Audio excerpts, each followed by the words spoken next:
Witam Was serdecznie w kolejnym materiale wideo sprowokowanym pytaniem. Dzisiaj dosyć wydawałoby się prosta sprawa, ale pewnie warta zwizualizowania, a więc wiek pracy w toku. Co to jest ten wiek pracy w toku?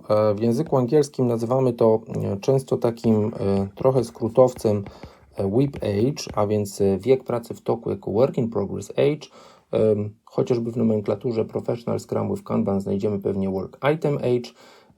Tak czy inaczej, chodzi o bardzo proste i potężne, bo jak sobie pokażemy, jest to jedna z najlepszych takich wskaźników, metryk do działania.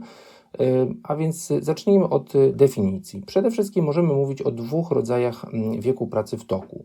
Pierwszy, ten taki najbardziej naturalny, jest to coś, co nazwiemy sobie takim globalnym wiekiem pracy w toku. Otóż jeśli nasze zadanie, tutaj mamy jedno na tablicy, przekracza punkt, w którym rozumiemy, że zaczynamy dla niego liczyć ten czas realizacji, to w Kanbanie pewnie sobie nazwiemy to takim punktem zobowiązania, point of commitment, to rozumiemy, że ten czas, który to zadanie tutaj spędziło w tej kolumnie, czy porze w następnych, jest rozpoznawane przez właśnie czy realizujących, czy dostarczających jako ten czas, który już ubiegł.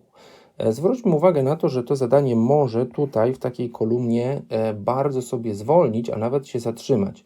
To nie oznacza oczywiście, że czas tego przejścia przez system się zatrzymuje. On jak najbardziej, można powiedzieć, od tej tutaj pierwszej kreski point of commitment tyka. W związku z czym możemy sobie powiedzieć, że czas, który upłynął od momentu startu, a więc przejścia, do momentu teraz, tak sobie to napisałem po angielsku now, to będzie właśnie ten globalny, jak dotąd wiek pracy w toku. Rozumiemy, że to zadanie w momencie, w którym przekroczy znowu jakąś granicę, którą sobie uznamy obustronnie jako, czy jest to już point of delivery, a więc punkt dostarczenia, czy po prostu przekazania klientowi, proszę zrób z tym co chcesz, to oczywiście ten WIP age wydłuży się tutaj do tego, co sobie nazwiemy lead time'em, a więc czasu przejścia. To jest bardzo ważne. Dlaczego? Dlatego, że to oznacza, że im bardziej będziemy tolerować, można powiedzieć, starzenie się tej pracy w systemie, a więc pomiędzy tymi dwiema strzałkami, tym oczywiście ten lead time tego zadania będzie dłuższy. Jest też jednakoż tak, że na ten czas właśnie przejścia, na ten wiek pracy w toku od momentu startu do teraz, tak na dobrą sprawę ma miejsce ponadto starzenie się tej pracy w każdej z kolumn. To może być kolumna aktywna, gdzie po prostu tutaj zaznaczyłem je na zielono. Rzeczywiście praca jest wykonywana i ona po prostu trwa. Nie chodzi tutaj o to, żeby jakoś gdzieś tam szybciej pisać te linie kodu, ale być może po prostu zastanowić się nad tym, czy wybieramy najlepsze, optymalne rozwiązanie, żeby tą pracę wykonać. Z drugiej strony takie zadanie, teraz narysuję drugie, ono może się starzeć również tutaj, w takiej kolumnie, która ma nagłówek żółty, a więc pasywny, gdzie mówimy, jedna z czynności została już wykonana, nie rozpoczęła się jeszcze druga czynność, a więc to zadanie nie jest zaciągnięte dalej, ale oczywiście znów tradycyjnie to zadanie tutaj się starzeje. Starzeje się od momentu przejścia przez tą linię, można powiedzieć, najbardziej na lewo od niego. W niektórych systemach typu Jira możemy sobie wizualizować taki czas spędzony w tej kolumnie, czy wiek, który to zadanie zbiera na sobie, mówiąc wprost w tej kolumnie, właśnie w postaci kropek, czy w postaci jakiegoś tam takiego wizualnego starzenia się tego elementu.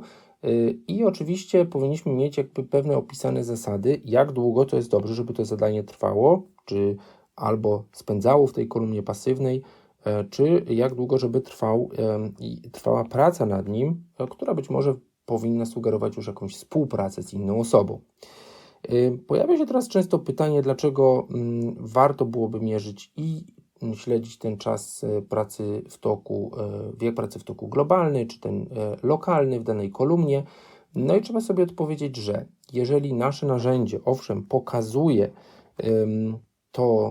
to starzenie się lokalne w danej kolumnie, no to teraz porównując te dwa, tu może przełączę wskaźnik na czerwony, możemy dojść do wniosku, że pewnie starsze jest to, które tutaj czeka, bo ono już 3 dni tutaj stoi, Natomiast to po prawej od niego wydaje się być świeże. Jasne, wydaje się być świeże, ponieważ lokalny wiek pracy w toku pokazuje nam, że to po lewej jest starsze od tego po prawej, znów lokalnie w ich kolumnach, ale nie wiemy, jak długo dłużej to zadanie po prawej tak na dobrą sprawę spędziło już w systemie, a więc jak długo dłużej trwa ten globalny czas. Być może ono nie ma tutaj żadnych kropek na sobie, bo zostało dopiero co przesunięte, ale tak na dobrą sprawę ten przepływ w poprzednich kolumnach był dużo dłuższy niż w przypadku tego zadania umieszczonego na tablicy niżej. A więc sugestia, jeśli się decydujemy na mierzenie pracy w toku, również pod kątem jej wieku, to powinniśmy pewnie patrzeć zarówno na tą perspektywę globalną,